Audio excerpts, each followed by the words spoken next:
From the College by the Lake, Coeur d'Alene, Idaho.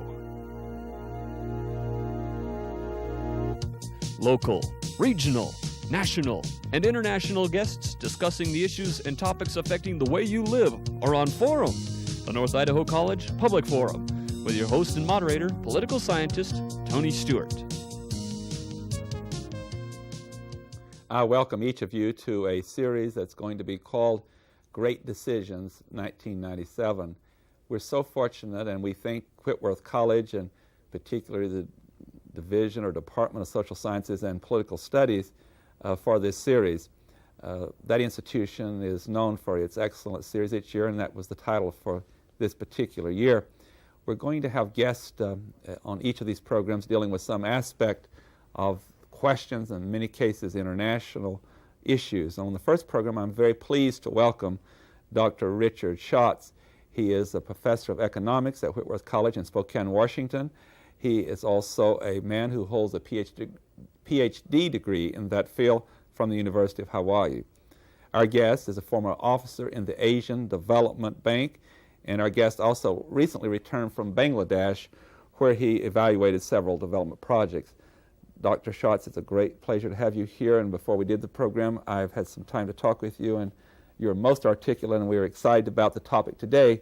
Under Great Decisions, we're going to talk about globalization, workplace winners and losers, and you have a wealth of information, and we're grateful you will share it with us today. Thank you very much, Tony. It's a pleasure to be here, and I look forward to our discussion.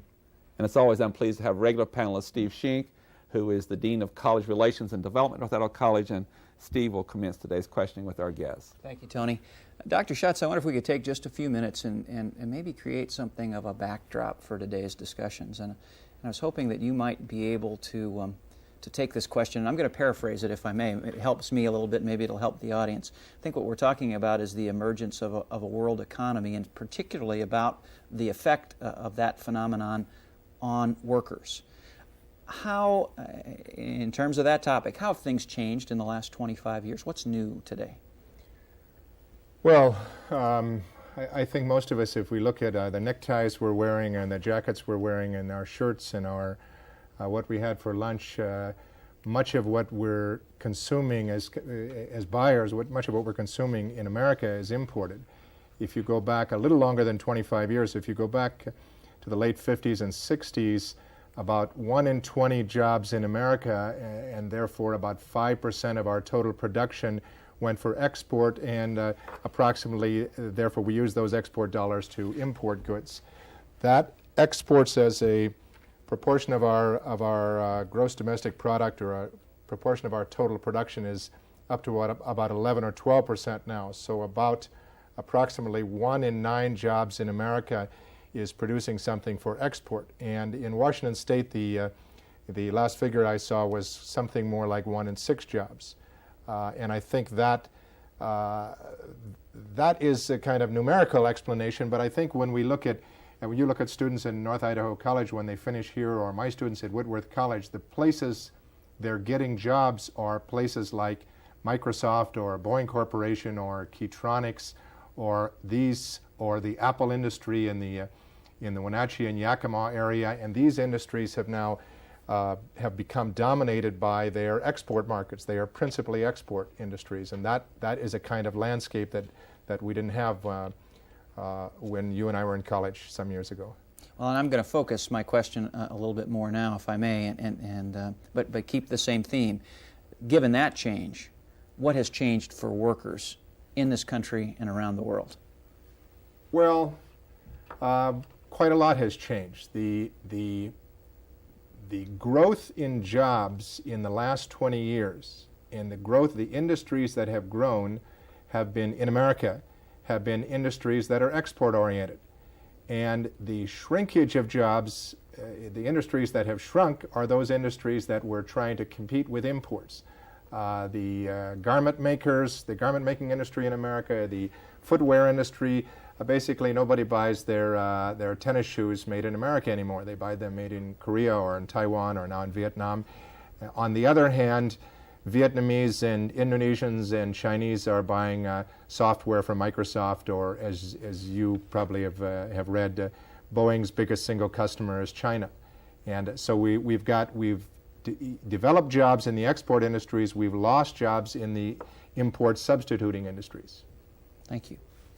To move even in more detail concerning this issue, there's been a lot of publicity lately about companies from this country who are manufacturing abroad and having labor that's very, very cheap. In fact, there's been great criticism of what we call sweatshops. That one company in particular in Indonesia was paying workers, I believe you indicated the figure, $1.12 a day, not an hour. Nike's had some real difficult publicity over this, and yet those products are selling like those shoes in this country for $125 or $150. And so there's been a discussion of this in the American public arena and the Congress and the President. I know President Clinton has addressed that recently. Would you, with your expertise, explain to us what this issue is and the ethical questions and the economic consequences? It's a rather involved question, but if you would pursue Well, let me start this way, Tony. With my economic development students at Whitworth, I often start the class at the first of the year by circulating a little article in which an American journalist has gone to Indonesia and has gone to a Nike plant making Air Jordans and interviews a young woman by the name of Rianti. And this article that I've circulated is a few years old, but basically Rianti is making a basic wage of about $1.12 a day, and with overtime she makes about $2 a day, and she gets some housing and some meals there. So I ask my students, is this exploitation, and should we do something about it, or should the Indonesian government do something about it, or should American consumers do something about it? It's a difficult question because we would all prefer, I think most of us would prefer that Rianti were paid more than she's being paid. The journalist that I quote here talks a lot about exploitation, but the article is puzzling in that by the time he finally gets around to asking Rianti whether she feels exploited, he gets an answer that isn't very satisfying to the journalist. Because Rianti says, well, I have to work hard, but I'm here with my friends and it's more fun than if I didn't have the job. And it so happens I spent, before I came to Whitworth, I happened to spend a number of years working in Indonesia, and I've seen a number of these kinds of plants, and I've had the chance to talk to young workers who are working in this plant, people who are like Rianti. And if you understand, if you know the context that Indonesian or Chinese or Indian or Bangladeshi workers who come to a Nike plant, typically people like Rianti would have been growing rice in their village. And when they remained in the village working on their family farm, Rianti would have had no cash income. And she would have come home at night and shared food with her brothers and sisters and her parents, and would have had, from her perspective, she wouldn't have had any fun. Now she's working at the Nike plant, albeit long hours and for low pay from our perspective. But she has a cash income in which she can go to a movie with her friends, she can have her hair fixed, she can go and buy a t-shirt, all kinds of cash expenditures that she would not have had a chance to do had she stayed home planting rice. And another interesting perspective, sometimes us in the West perceive that a kind of idyllic lifestyle to be back in the village growing rice. But I never met an Indonesian who was in a factory, who was in the rice field, who said they liked growing rice. Planting rice in wet rice field is a miserable job from their perspective. And therefore, I think that before we as Westerners jump in and talk about exploitation, we need to be guided in our judgment first by looking to Rianti and say, well, how do you perceive this? Is this better than your alternatives? Follow-up question is, okay. It's very difficult then from an ethical perspective to make a judgment from, I hear you saying, from one society into another. How do you compare the standards economically and therefore come to certain ethical questions or conclusions? Well, I think the question, if we go back to a fundamental notion of individual liberty and individual choice, that we need to leave the decision as to whether or not Rianti works for Nike to Rianti. And what really scares me is those of us in the West or in developed countries, in our interest in our claim of doing good for Rianti, that we do something to persuade Nike to leave Indonesia. You know, there are 190 countries in the United Nations, registered in the United Nations, 190 some countries. Probably 120 of them would love to have that Nike plant that is now in Indonesia paying Rianti $1 or $2 a day. And if we, in our zeal to be ethical, persuade Nike that they can't make money staying in Indonesia, Nike will jump to Bangladesh or Pakistan or Sri Lanka or Nepal, or will jump to sub-Saharan Africa where they're desperate for employment and can jump and hire plenty of people for $1 a day. And if we do that, if we take steps that lead to Nike moving, then Rianti will be without a job, and then her choices will be very limited. One of her choices will be to go back to the farm, and her other choice will be to go to the city. And the occupation she may well choose in the city is working as a prostitute or working as a massage parlor girl or some other kind of job that I think we could agree ethically is not where we want to push her. So I think we have to be guided by, in each country, we have to be guided first by a kind of rule: take no step that will damage the Riantis of the world. Don't kill Rianti's job. Try to help her if we can, but don't kill her job. You've really done a very, very good job of showing the complexities of the question. May I move it into an economic question rather than an ethical one? As we do have world trade, and it's here on a much global basis, and as you've indicated from statistics, we're all tied together economically and will continue to be so. But as more and more companies are having factories around the world and paying different sums, what does that mean domestically to our economy in the future when the pay scale from country to country is so different in a very drastic way? What kind of consequences do you see down the road? Well, I'm an optimist. I think that Nike shoes should not be made in the U.S., that Nike shoes are best made in Indonesia or in China or in Thailand or Bangladesh, and that we buy our shoes that were manufactured in Indonesia and we pay dollars for those shoes. And Indonesian workers and Indonesian entrepreneurs and whoever is getting those dollars, you know, those dollars are only useful to buy stuff made in the U.S. The U.S. dollar is the American currency. As those people in Thailand and Indonesia and Bangladesh get our dollars, they will have the power to buy goods from us. And they will buy directly or indirectly if it's a Boeing airplane, maybe directly if it's Windows 95. And that they will earn dollars by producing goods that require a heavy labor input. And they will use those dollars to buy things from us that require a heavy capital and technology input.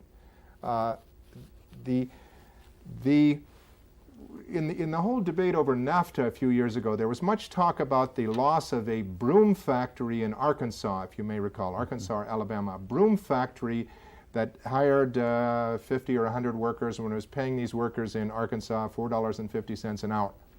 Now, frankly, I think we want an America in which we want to lose as many $4.50 jobs per hour jobs that we can. And we want to substitute for those jobs at Microsoft or Keytronic or Boeing Aircraft Corporation or Itron in the Spokane area, high-tech jobs that don't pay $4.50 an hour, that pay $14.50 an hour or pay $29 an hour. And that's the kind of world that we want. We don't want to fight to keep low-paying jobs. If we fight to keep those, foreigners will not have the dollars to pay us back for the high-paying jobs. Thank you, Steve Shink. Let me see if I can't try to process some of this, and maybe the best way to do it is to ask you a more specific question. Have we given steps like NAFTA enough time yet? I mean, do we know that we haven't just done to that broom factory worker in Arkansas what you didn't want to do to Rianti in Southeast Asia? In other words, did he or she have another job to go to, and are they now better off than they were prior to NAFTA? Or is the jury still out? Well, the economists would say there's a sort of macro and a micro answer. The macro answer is we've done fine since NAFTA was passed some 2 or 3 years ago. I mean, the unemployment rate in America today is about, the latest statistics we have from last month is about 5.2% of the labor force. NAFTA was approved just after Bill Clinton came to office, and the unemployment rate was right up around 7%. So in macro terms, we've generated the American economy has generated a huge number of new jobs. We have fewer unemployed today than we had 3 years ago. That NAFTA is a very small part of that overall picture. But I think what we need to look at is, if we go back to 1940, there were about 50 million jobs, 50 million employed people in the American economy. And today there are about 125 million or 130 million. We've added, in the course of 50 or 60 years, we've added about 80 million jobs. And the best jobs are the ones in the export industries. And it seems to me, as a strategy, the best thing for America is to add good jobs, not bad jobs. We've added a lot of jobs in export-oriented industries that pay well, and we've lost jobs in the garment industry, in the broom industry, in the textile industry that paid poorly. And that's, in general, a good pattern. For the particular worker working in that Arkansas broom factory, if he or she has not subsequently been employed, he or she is worse off. I can't deny that, and I'm sorry for that person, and we ought to do something to help that person. But the last thing we want in America is a lot of $4.50 jobs. Is it fair to say, from your perspective, that the skilled worker in America today is better off than he or she has ever been, but the unskilled worker may not be? Yes, that is the case. And that is an inevitable result of this globalization of the economy, and that has really strong implications. That is, unskilled work, nobody is going to pay, to sort of exaggerate it, nobody's going to pay for unskilled worker to do unskilled work in America.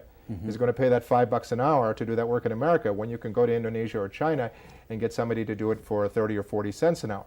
Now, the handwriting is on the wall then we need to radically reduce the number of unskilled workers in our workforce and basically eliminate unskilled workers. And the thing is, we've got the resources to do that. Bangladesh and Indonesia can't do that yet. They have too many people and too few resources to educate well and train well all of their workforce. But we do have the resources to do that. Let me change directions a bit, and maybe I'm going back to something we talked about earlier. I thought you did a wonderful job of explaining the fact that to just rush in and criticize the so-called exploitation of workers in other countries is maybe an oversimplification.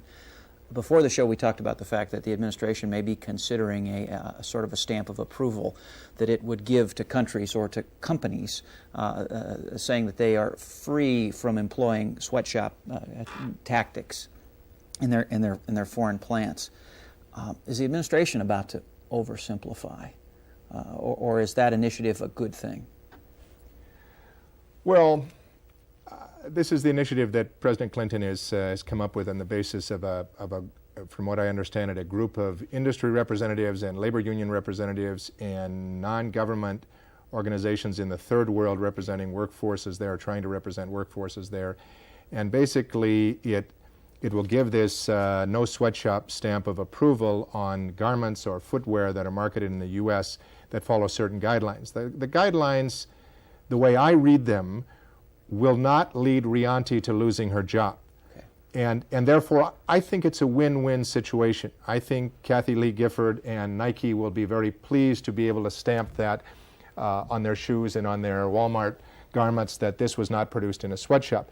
But the rule, or the agreement, they can get that stamp as long as they pay the minimum wage or the prevailing market wage in the country in which things are being produced. And I think that's a reasonable standard. I'm the last one to want to defend Nike, but I genuinely do not believe that it's in Nike's interest to abuse or exploit its workers. Not because they're such good people, but because the bottom line will suffer.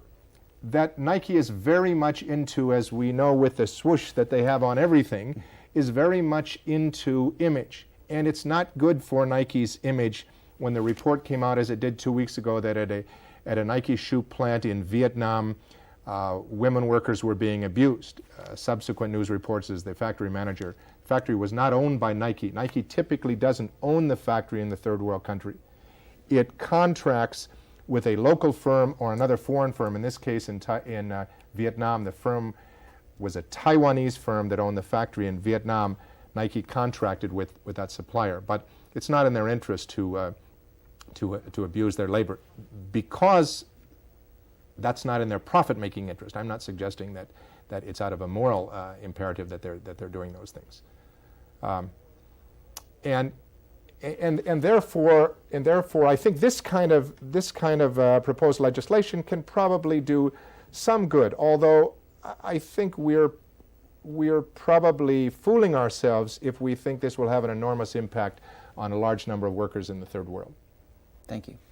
Another issue that we talked about before the program, and I was just really interested in your data, and that has to do with population growth around the world, and that certainly affects the marketplace, the number of goods sold, and the workers that are available. And we've heard some very gloomy statistics back in the 1970s that the population was going to explode to the point that we wouldn't have enough resources to take care of the population. But you're indicating from our earlier conversation that there is a major change since the 1970s in what's happening in the third world in population. Would you share that with our viewers? Well, I'd be happy to, Tony. Thanks for that question. When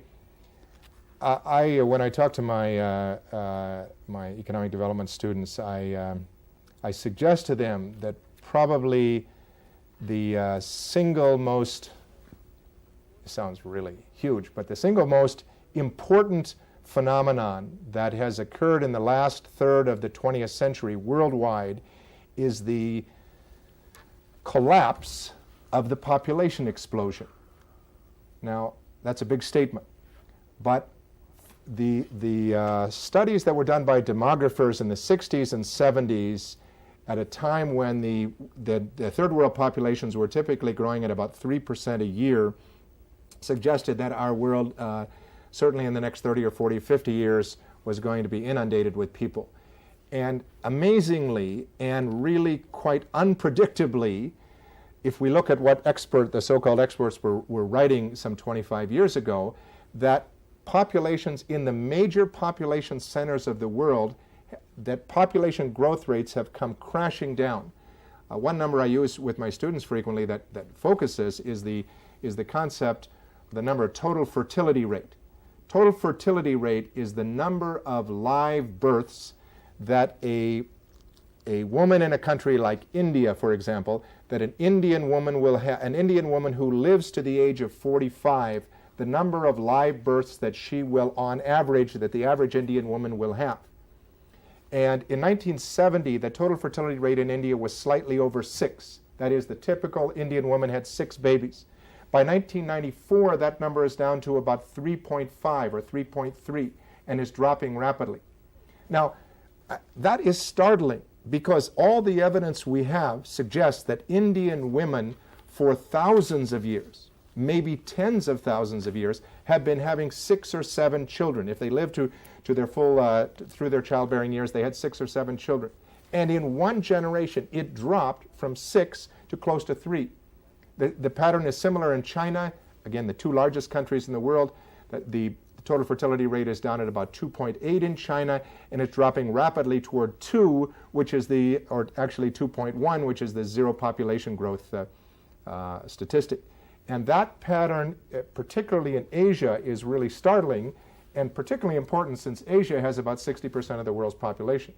So what I'm suggesting is this phenomenon, a sort of unspoken revolution, has occurred in much of the third world.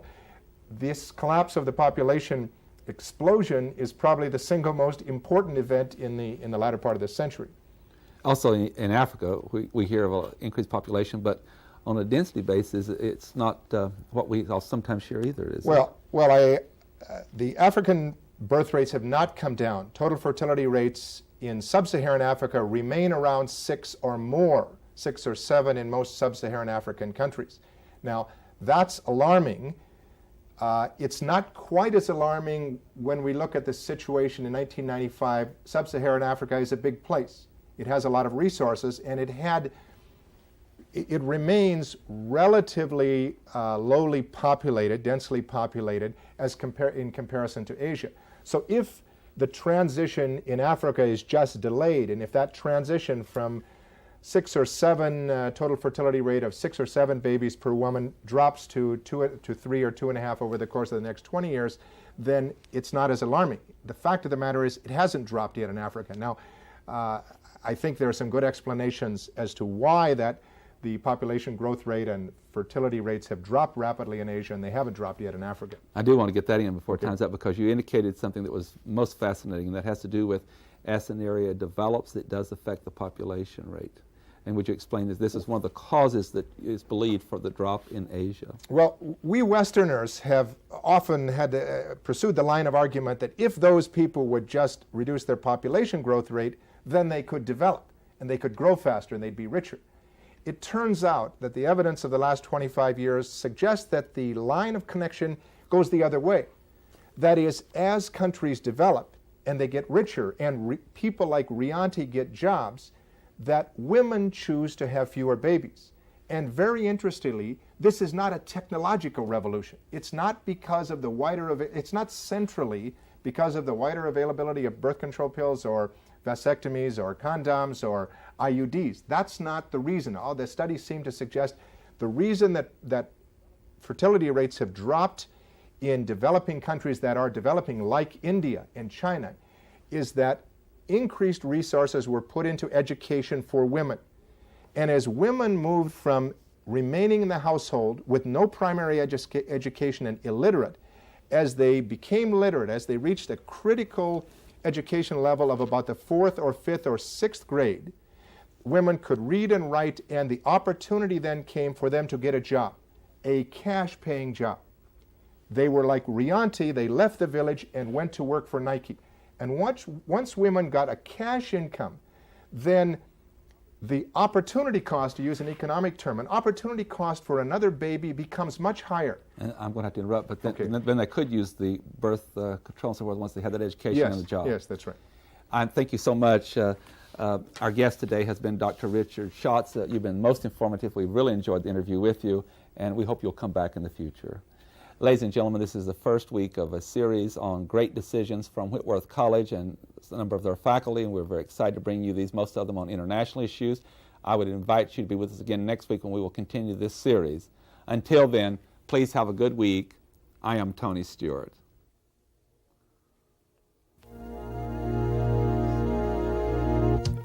The North Idaho College Public Forum was videotaped live from the studios of Instructional Technology on the campus of North Idaho College for viewing at this more appropriate time. We invite you to join us again next week for another all-new edition of the North Idaho College Public Forum on this public television station.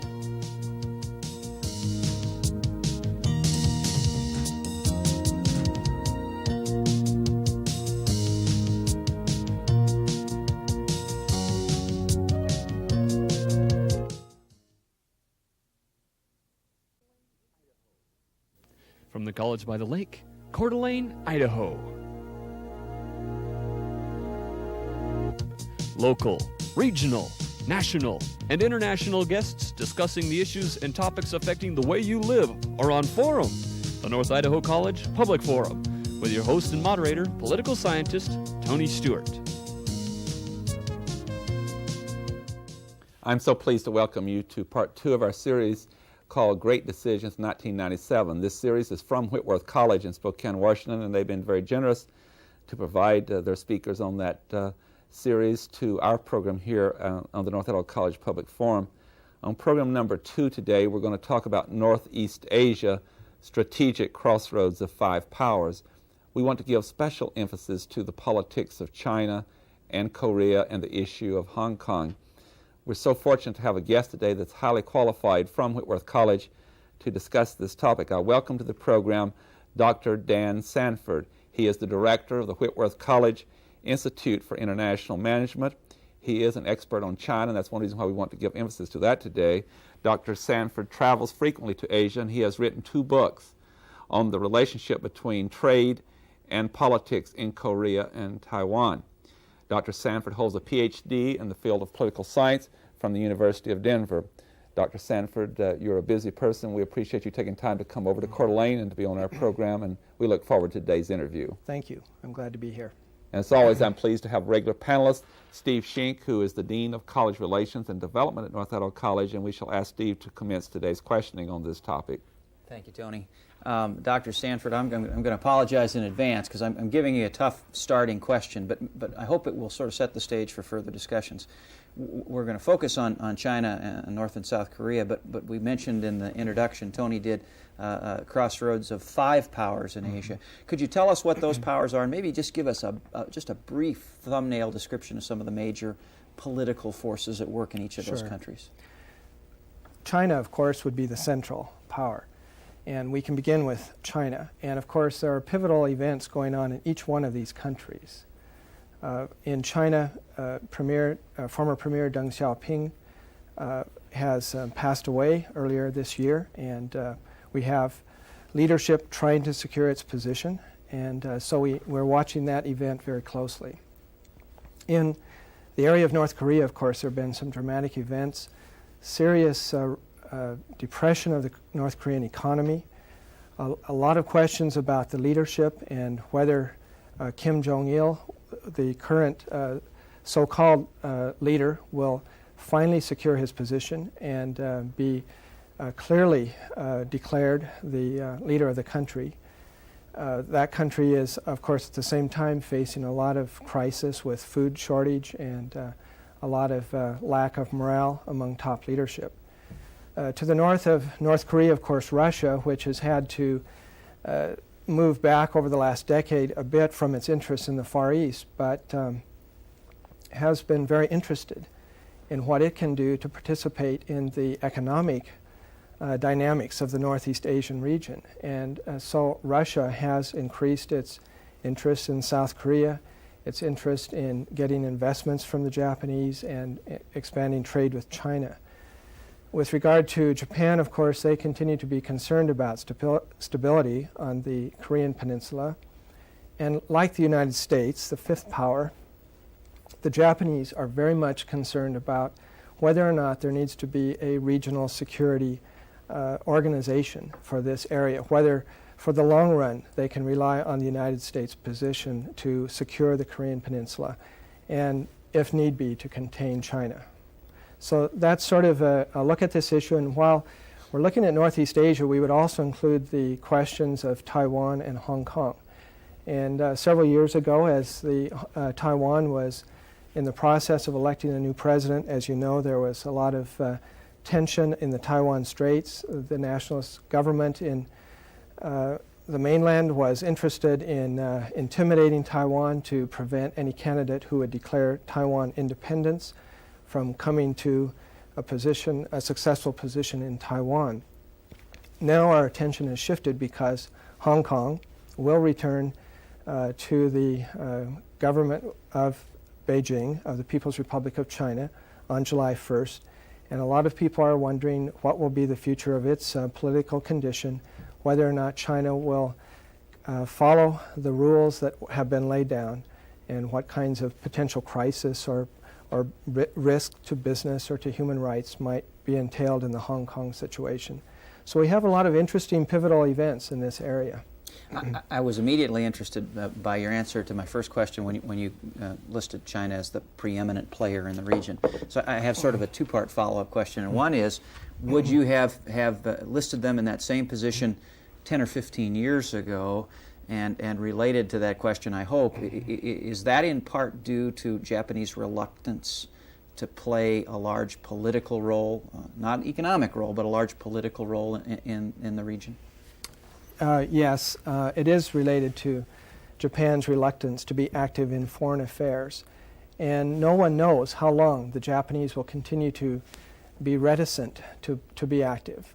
Every time they step forward, of course, there are former enemies of World War II in Asia that will immediately bristle with resentment and put them back in their place diplomatically. So the Japanese continue to be very wary of whether is anybody really inviting them to take a larger role as a balancer or as an active a leading country in the region, particularly politically.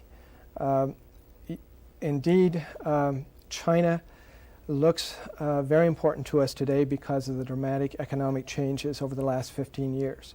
15 years ago, as China was still recovering from the Great Cultural Revolution, from the period of transition from Chairman Mao Zedong, China did not look like it was going to be moving ahead as we see it today.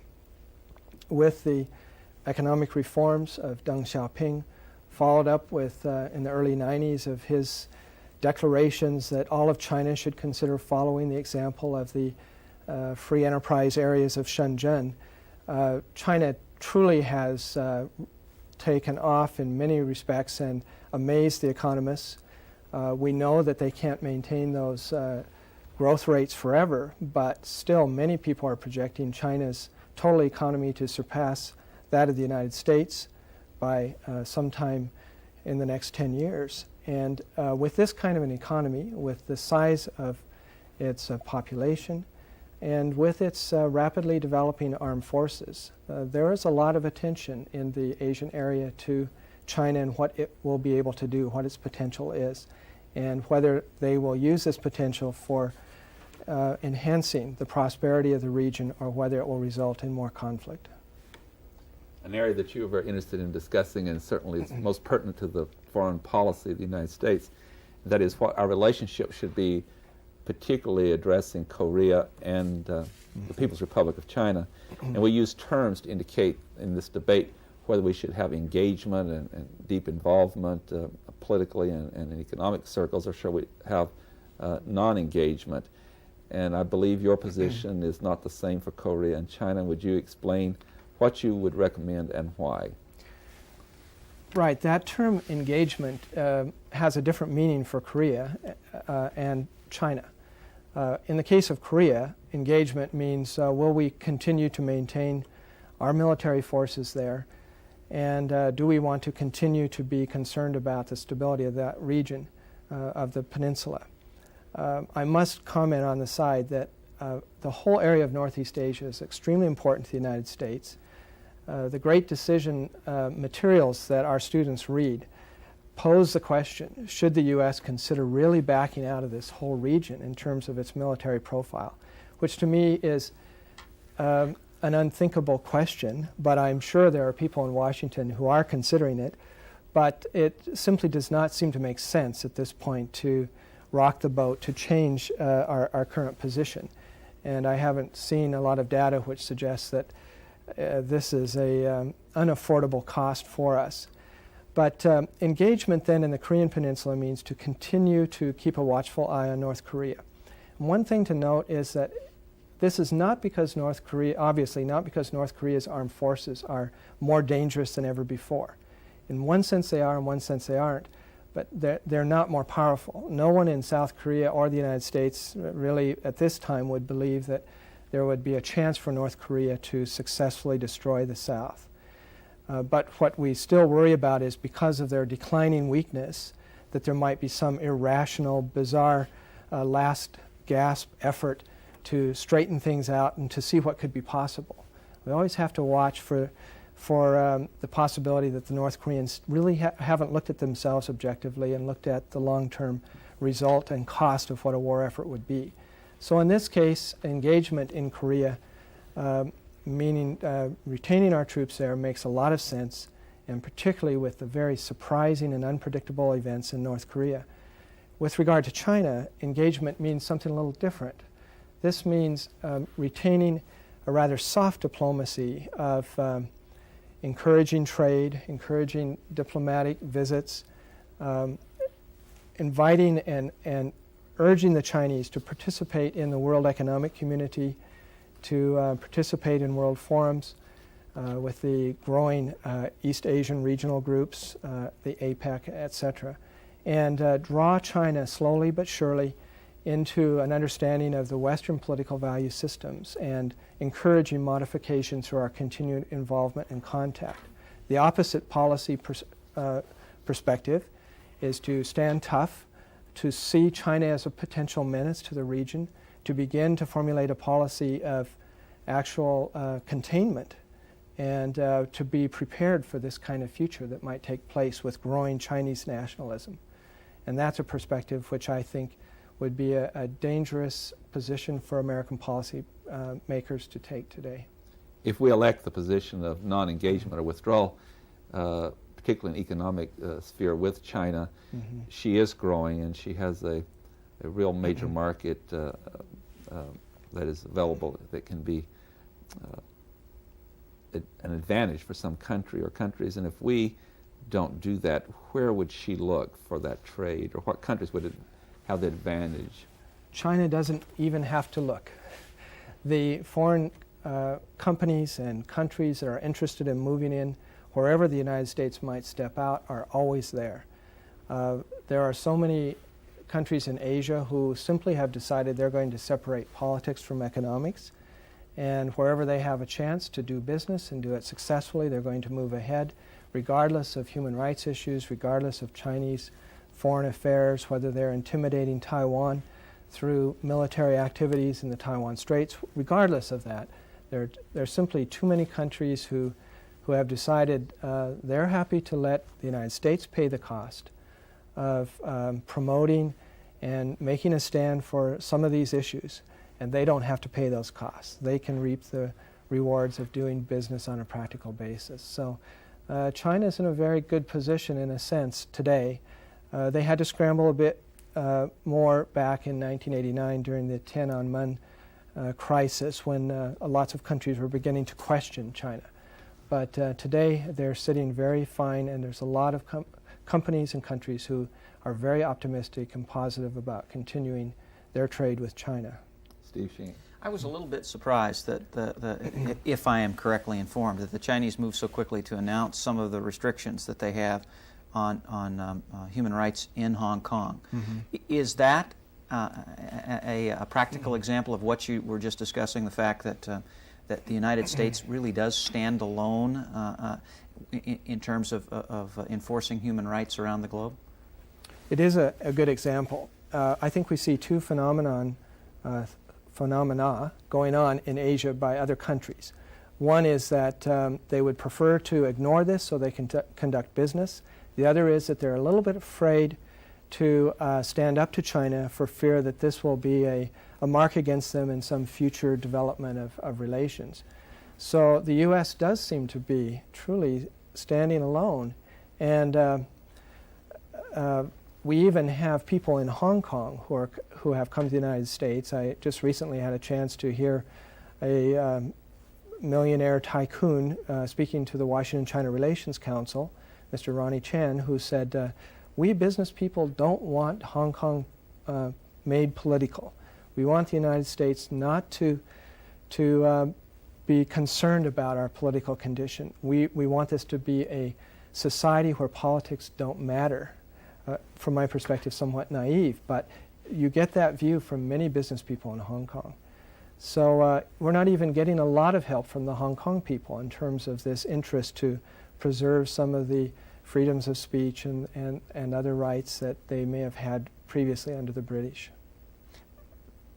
To what extent, at this point, are we able to look at both China and North Korea and see trends as opposed to sort of aberrations? I mean, how much do we know about the transitions that are taking place in those two countries politically? I'll take each one separately, I think. China, we know a lot more, of course. And we have tremendous amount of activity going back and forth with Beijing. We have journalists who are active, so we've been watching the situation closely, and we do understand the trends a little bit better. The current president, Jiang Zemin, has, during the period of Deng Xiaoping's illness and growing incapacity, has step by step secured his position as best as possible. He is still not a person with the kind of constituency that Deng Xiaoping, his predecessor, had. In fact, some people in China refer to him as the flower pot president because he was a lot of show. he seemed to fit, but he didn't really have a lot of the hallmarks of the leader for the future. He wasn't on the Long March. He didn't have the history with the Communist Party in the revolutionary period. He was a bureaucrat from Shanghai. But we do know that in the last 5 years he's worked very hard to build constituencies with the military particularly, going around the region, talking to military leaders, campaigning on a slogan of "Let's speak politics." And so he has done fairly well, much better than many people expected. He has been a little bit left of the middle in terms of his policies with regard to economics and foreign business, but he is moving very quickly to the center. And during his eulogy to Deng Xiaoping, he basically reiterated all of the main points of the Deng Xiaoping reforms, the economic reforms, placing himself clearly in the center. And so I think there can be a lot of confidence and optimism that he is going to try to weave a calm and confident course for China, perhaps a bit conservative in terms of their nationalism with certain regions, but very anxious to join the international agencies, the World Trade Organization and other groups like that. On the other hand, North Korea is really a puzzle. Even American intelligence people are getting different stories day by day. We're getting quite a bit of information from the recent high-level defector, Mr. Huang, who first showed up at the embassy in Beijing. We know that there's a lot of rivalry among top military leaders, but we don't know if they really support Kim Jong-il or not, whether the party really supports him. There's a lot of looking back at the former great leader, Kim Il-sung, as a way of just substituting and glossing over what some of the problems might be in China today. So clearly, Korea could be North Korea, a surprise area for us with some sudden, what we say, hard landing or hard crashing of the economy and the political system. And we need to be prepared for that possibility. But truly, Americans, Japanese, even many South Koreans do not want such a crash landing. A soft evolutionary change would be the best for all of us, and then it would be more predictable and less costly. I want to go back to China, and Okay. he was often titled Vice Premier Deng Xiaoping, and the evolution of that process has really been interesting historically. Mao Zedong and Zhou Enlai were the leaders in the power from the time of the March and with taking over of China. And many people have forgotten that Deng Xiaoping was on the outs, and he was, in those days, he was the reformer and the revisionist, and he had to go through re-education and so forth until the death of that leadership. And so I give you that, not you, but I give our audience that background to come to a question, and that is, some experts on China today indicate that Deng Xiaoping is the most extraordinary person rather than Mao, because that he brought China into a modern world, and that is affecting the economic growth and their relationship in the world. How would you respond to those kind of evaluations from some of the experts? I would agree, and I appreciate that correction. He was vice premier, and one of the hallmarks of his leadership was that he very quickly wanted to take a seeming background position and not be the premier. That was just appearance, wasn't it? That was appearance, even though he did control the strings, and he was the one that kept those other people in the Politburo in place. But he did begin to direct a kind of political reform, not having to do with human rights, clearly, because even throughout this period, most of the dissenters have been put in prison, and the government has been very tight on this. But what he has done is shifted from a kind of political leadership which was purely charismatic and having to do with pure slogans and a cult around the personality, to a leadership that was more bureaucratic, more pragmatic, and willing to talk about the substantive issues and the pragmatic developments within the society. So that was a very important accomplishment, and a lot of people believe, and I do too, that China is a youthful nation. They have a very large population of people below their 30s and a very large growing bureaucracy of people in their 40s who really admire the change that took place. They even have their criticism of Deng Xiaoping. Many of them that I have talked to in Beijing have said the human rights situation, putting all the dissenters away, just is too tough. And they criticize Deng Xiaoping for having allowed that to be cemented as a policy of the government.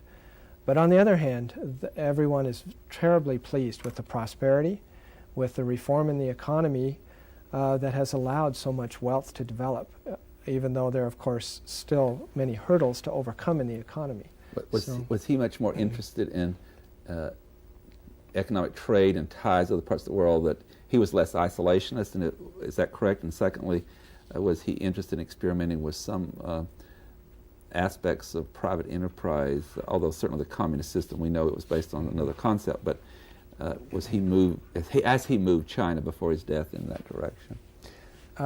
He was very much interested in privatizing. He was very instrumental in bringing Zhu Rongji to top leadership as economic czar of China.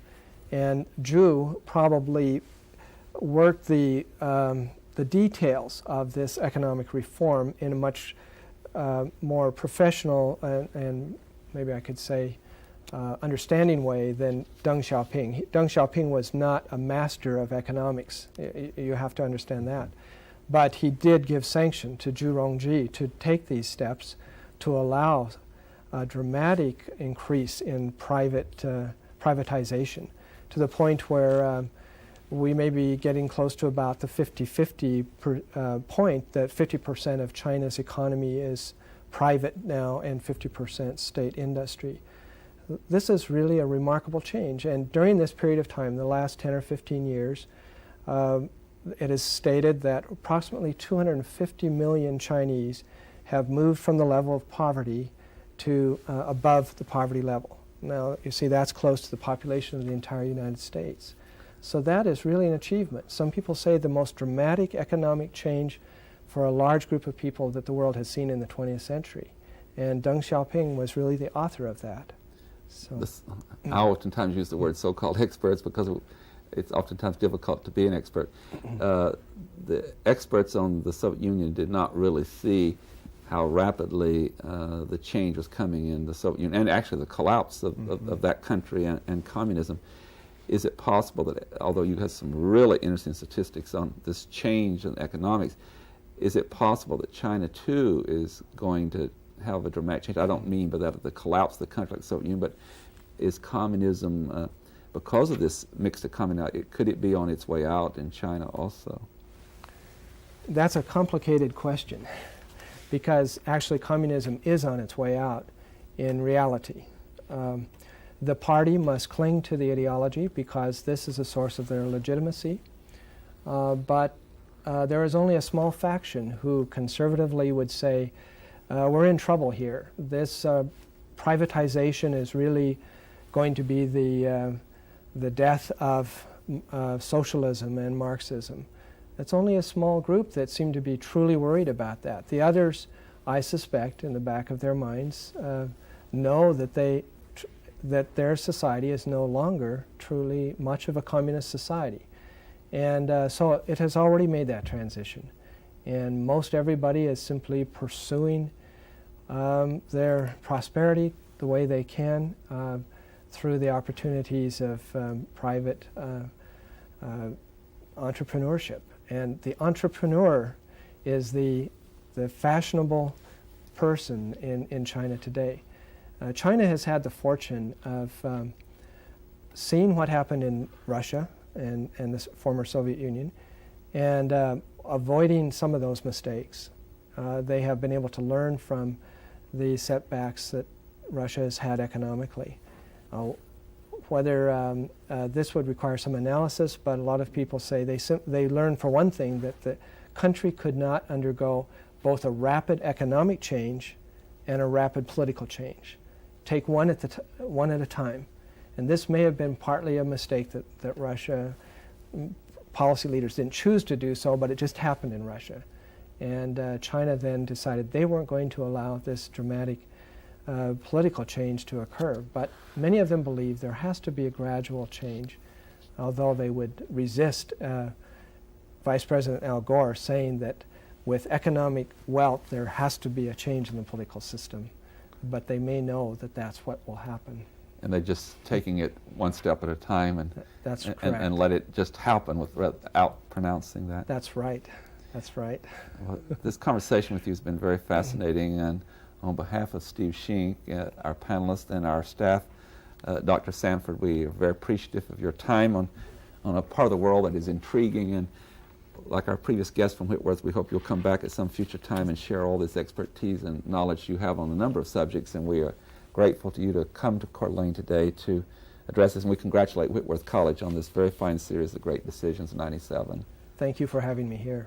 Ladies and gentlemen, we will continue this series with guests from Whitworth College on Great Decisions. I hope you will join us again as we continue to pursue a very, very interesting area of dealing with international politics. Until then, please have a good week. I am Tony Stewart.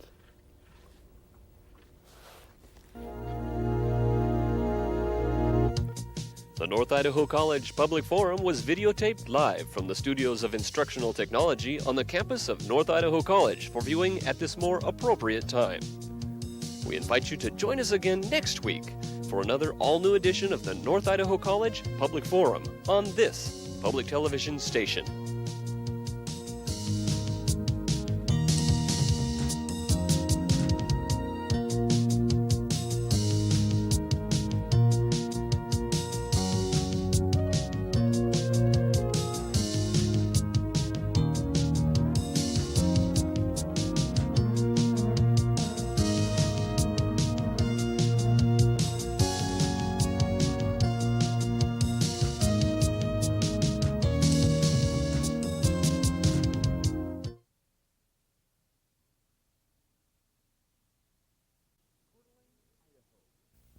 From the College by the Lake, Coeur d'Alene, Idaho. Local, regional, national, and international guests discussing the issues and topics affecting the way you live are on Forum, the North Idaho College Public Forum, with your host and moderator, political scientist Tony Stewart.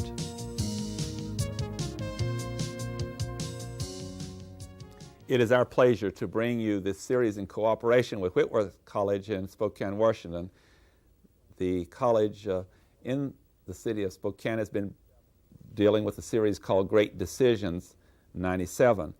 And we're so fortunate that a number of those speakers at that conference at Whitworth College have agreed to come to our program to allow this very important series.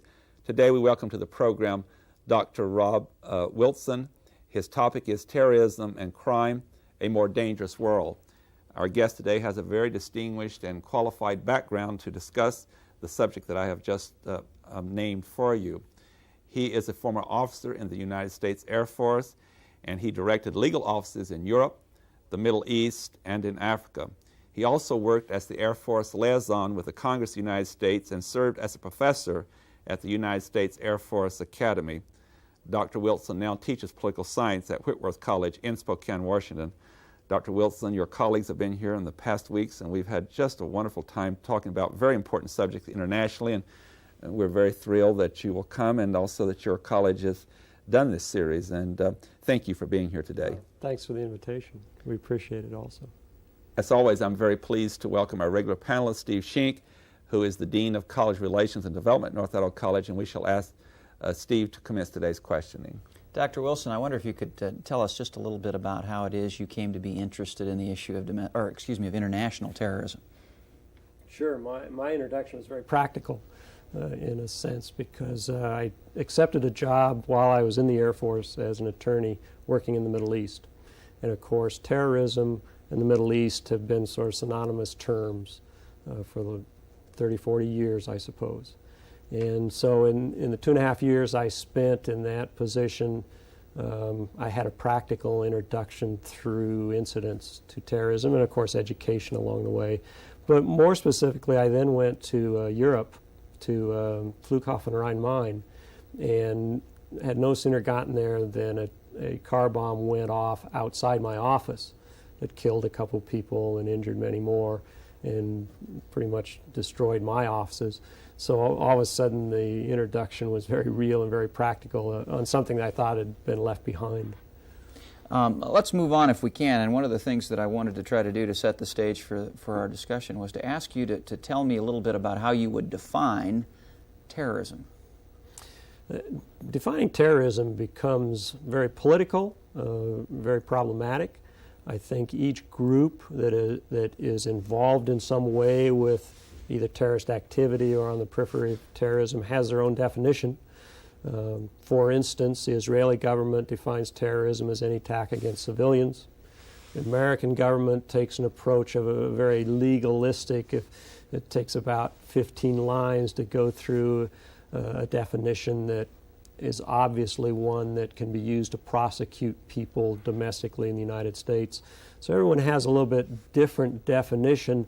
I tend to part company with the whole process by saying, look, a lot of what's going on is just criminal activity that we could define under domestic laws.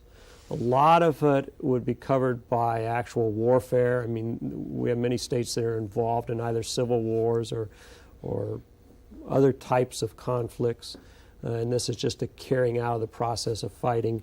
And I've begun to focus on terrorism in a very narrow sense of being terribly destructive acts that have no direct consequence for a position that someone is trying to take.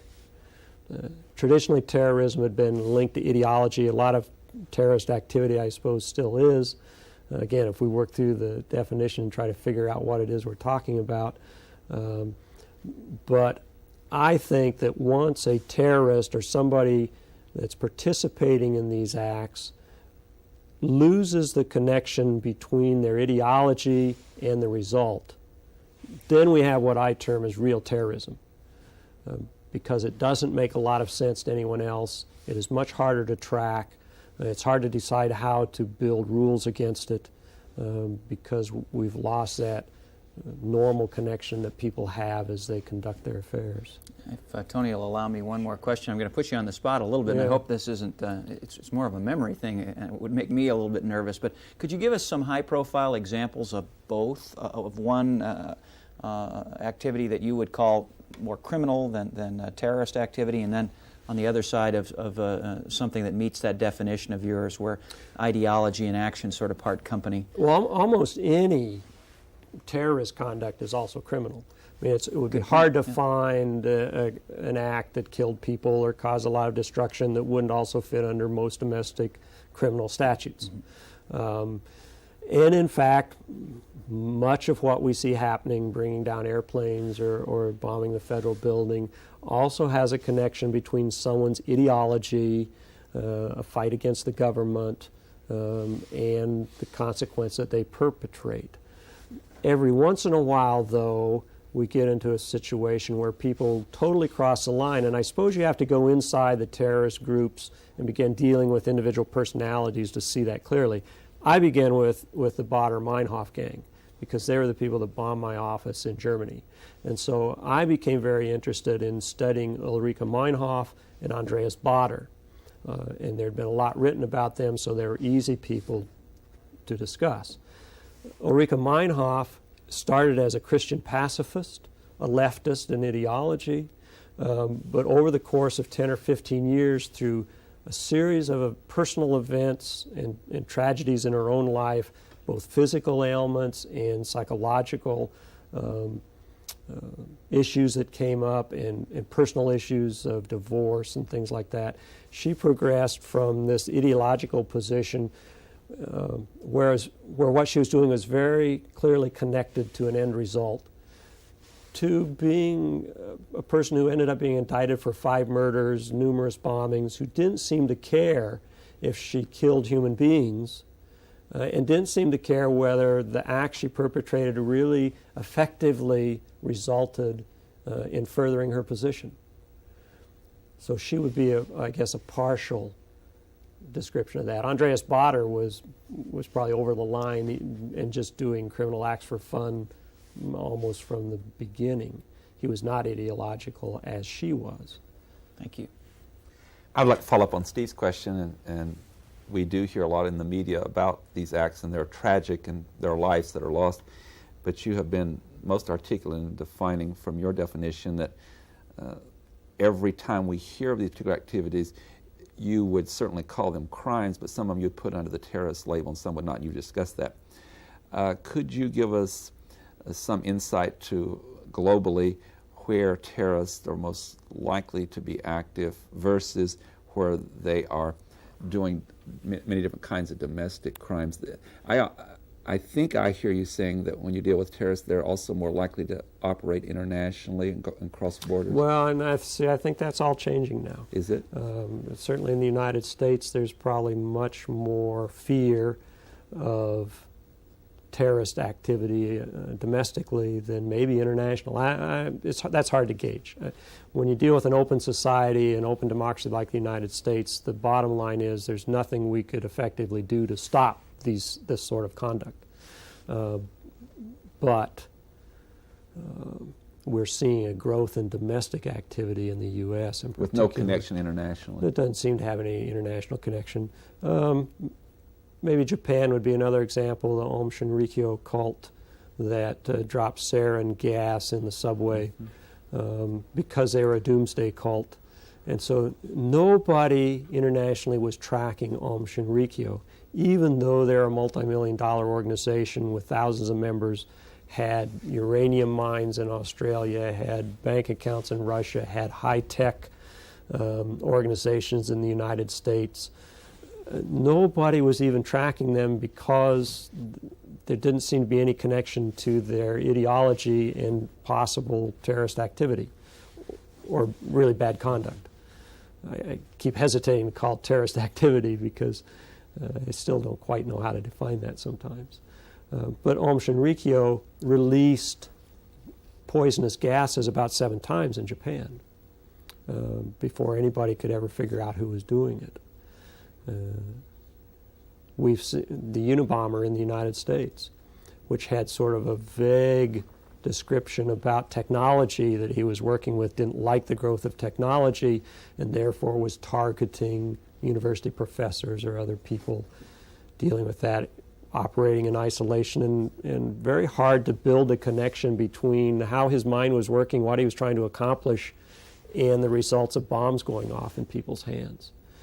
And so when we get to those situations where the conduct that people are undertaking doesn't bear a very rational relationship to any end result, then we have terrorism that we should be very concerned about and have a very tough time dealing with, whether it's domestic or international.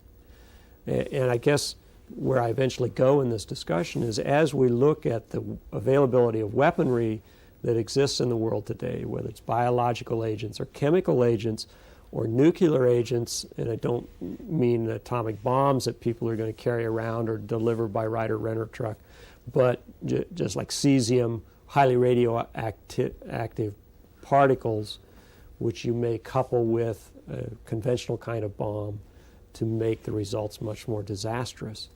I would say that the real terrorist threat that we face as a society comes from these relatively disconnected people where we can't trace the ideology to the result, the terrible weaponry that they have the capability now of having, and then someone just undertaking the event sort of for the fun of it or for reasons within their own mind that we have a hard time figuring out and tracking. So you are saying, too, that when the examples that you've given take place to where the person actually moves away from their structured ideology or plans and just becomes involved in all of these terrorist acts, they're harder to follow them and to trace them. Or decides that it's just going to be fun to see how much destruction they can cause.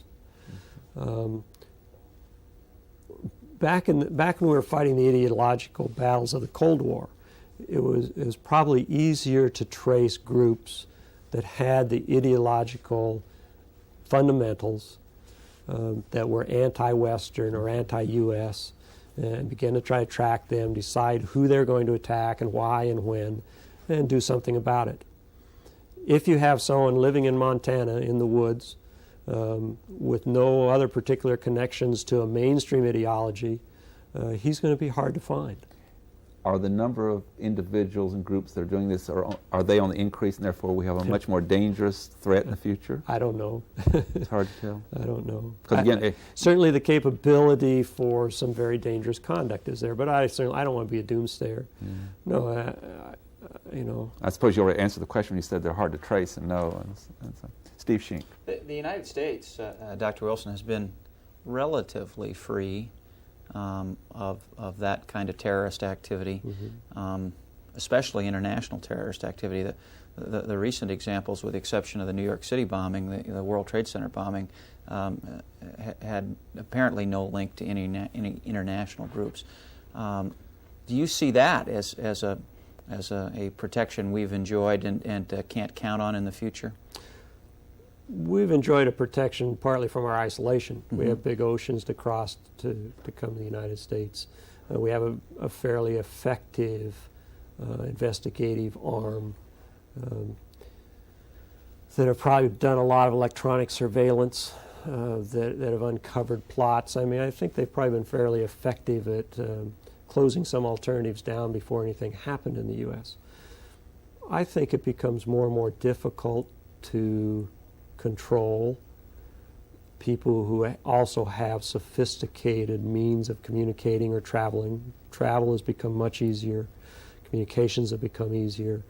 So in some senses, there will be more difficulties in controlling things.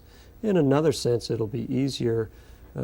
I don't think there's quite as much state-sponsored terrorism as there's been in the past. As a political scientist who's also interested in this particular topic, as you look around the globe, and particularly bearing in mind what you said just a moment ago about the availability of biological weapons, chemical weapons, nuclear weapons, are there some emerging hot spots that concern you because of those availability of those things, or because of the political instability of the countries or the regions themselves? Well, I don't want to pick on any particular countries. I guess Russia concerns me. I will pick on Russia a little bit, I guess. It concerns me because the profit motive, particularly in terms of nuclear materials, is so apparent in Russia these days, and there's so many people desperately in need of an economic means of support, and not much systematic law enforcement or government that can do anything about movement of items in Russia. So certainly Russia, in terms of nuclear materials, not necessarily bombs, worries me. And I guess in terms of nuclear armament, bombs, that's also some concern too. At the time we're taping this program, it'll air somewhat later. We're taping it on April the 24th, 1997. We just have heard about what happened in South America and the hostages that were there for, I believe it's 4 months. I believe it's the Japanese offices or embassy, and the government decided to move against that. I have two-part question. Number one, do you consider that particular act a terrorist act? And secondly, are there lessons to be learned in how you try to deal with or cope with bringing such acts to a conclusion? Well, under my definition of what I'm really concerned about, I don't term that a terrorist act. I term that an ongoing civil war, a domestic criminal violation.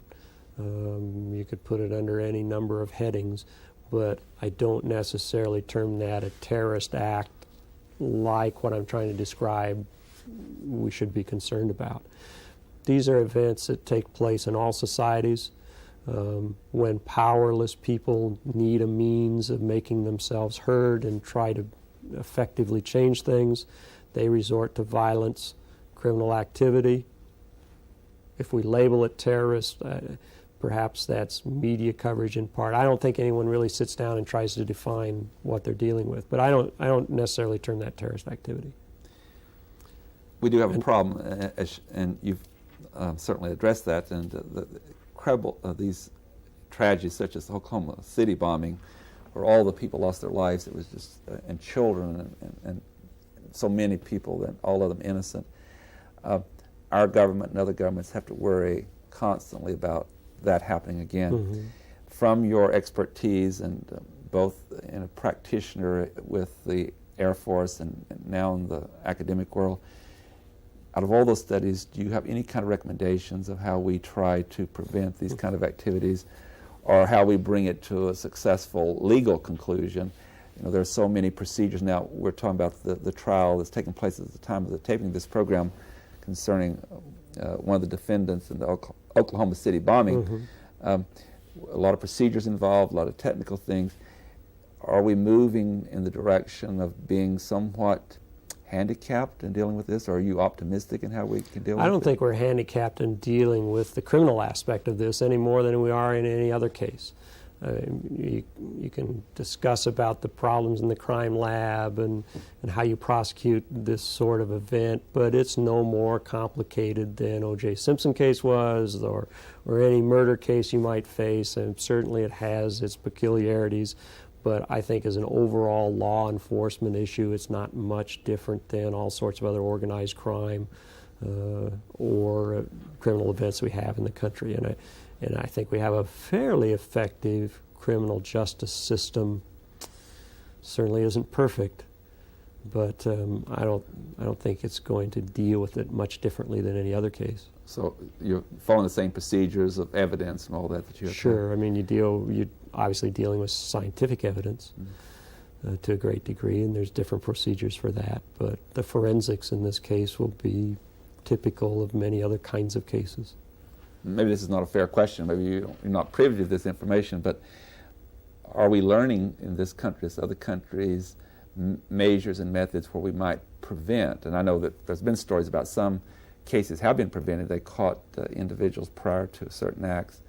But what do you think on that? See, America's a tough case. We're certainly one of the most open societies you can find anywhere. We grant individual rights far beyond what many countries grant. We have restrictions on electronic eavesdropping. I mean, we're constantly in the balance of what's best for our citizenry in terms of rights and protections and what you need to have an effective law enforcement system. And I guess our system is going to keep adjusting itself to what the proper balance is, but America is a difficult place to prevent someone who wants to accomplish these sorts of results. Has all sorts of opportunity. We have water systems, electrical systems, electronic systems that are all vulnerable to all sorts of terrorist activity. But some measures are being taken, like around buildings and so forth, with concrete barriers and there are techniques. Of course, but there's, yes. But again, if you compare our society to German society, there are concrete bunkers all through the Frankfurt airport, and people walking around with submachine guns, and because they have had bombing incidents in the airport, they've had people come in and use machine guns in the airport, and so they created an entirely different method of dealing with them than we do. We put up a few more electronic devices to walk through. We try to use inobtrusive technology to prevent it, but I think that's all probably a fairly small effect to someone who is really going to make a concerted effort to conduct a terrorist act. It would be very hard to stop. Steve Shink. Since I'm going to digress a little bit, and I apologize, and I will get back on track quickly, but since we're talking about domestic terrorism and given your legal background, I can't resist a quick question about an article I read not long ago in the paper that suggested that once suspects are apprehended, that I don't think there's a prevailing, certainly not a prevailing sympathy for terrorism in this country, nothing like that. But there is an underlying, we're Americans, we're rugged individuals, there's a little bit of, I'm loyal and patriotic, but the government's too big and too intrusive into our lives. The whole upshot of the article was that it may be difficult to get convictions in these cases. How do you feel about that? Well, that's a discussion about the jury system in the United States. And that's why we have a system designed the way we have it, so that we continue to get feedback from the general population about whether or not our system is progressing properly. And Certainly in some areas we may have difficulty getting a conviction from people that are a little bit anti-government or think the government's gotten too obtrusive and too big. But in the end analysis, in the Oklahoma City case, I think any member of the jury will have a very sobering fact to face that 168 people died, and was that sort of conduct justified because someone was unhappy with the government? And I would be surprised if the balance went against calling that criminal conduct. Let me get back on track then. Of all the things that we've discussed today, what probably surprised me the most was your reference to terrorists, some you've had personal experience with, who don't have the ideological connection that I thought they might, or may have had and lost it. But I think you also talked about people who probably were engaged in acts of terrorism for the thrill of it. Is that, in your experience or knowledge, is that a fairly common thing? Well, I don't know that anybody's developed any statistics on that, or that you could, in fact, develop statistics, because when you get a Timothy McVeigh or anyone, you don't sit down and ask them, well, was this fun?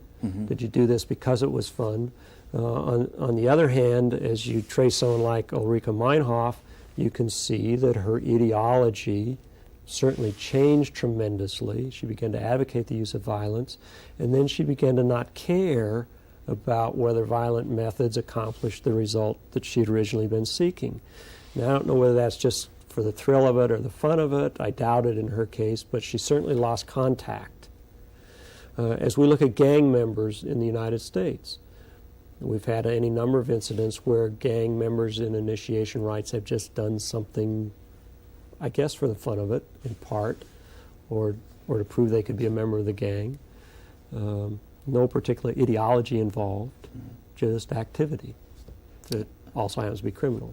The other member of the Bader-Meinhof gang, Andreas Bader. Yes, was he the one that you said probably? I mean, you see no political connection there with him ever. I've not studied him in the depth that I studied Ulrike Meinhof, and there was less written on him, but he had been involved in a lot of criminal activity before she ever met him. And I guess I would cast him as the heavy, as the anarchist, arsonist, probably not. He did not write ideological material like she did. He did not seem to be connecting his activity nearly as heavily to some purpose and ideology as she had started to. We don't have a lot of time left, but I can't resist the temptation to ask you. You and Tony talked about the episode in Peru, and you characterized that, I believe, more as a civil war. Extension of a civil war or a local criminal violation, domestic criminal.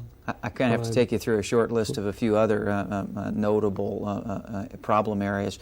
How would you characterize the problems in Northern Ireland? Civil war or terrorism? Well, civil war. Doesn't mean that the acts that they conduct are not terrible acts. But the distinction that I wanted to make in the discussion was what happens when people lose the ideology. I mean, I think there's still a very clear ideological link between IRA conduct and events. Doesn't mean it's not terrible, doesn't mean you can't call it terrorism.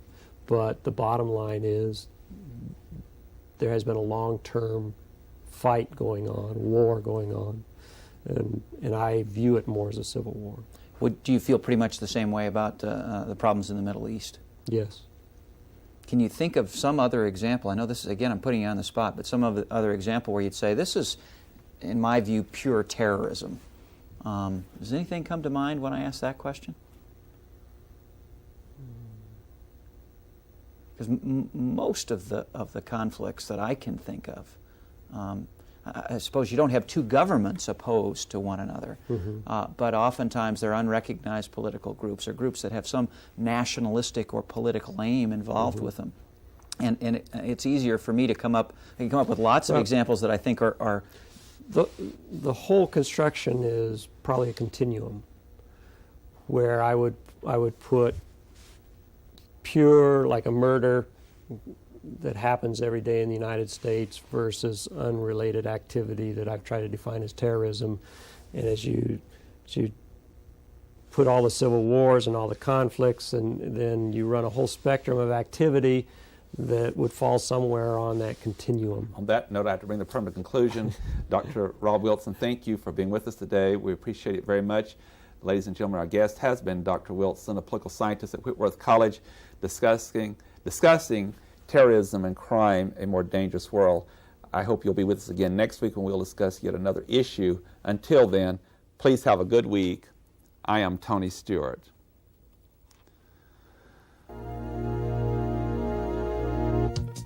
The North Idaho College Public Forum was videotaped live from the studios of Instructional Technology on the campus of North Idaho College for viewing at this more appropriate time.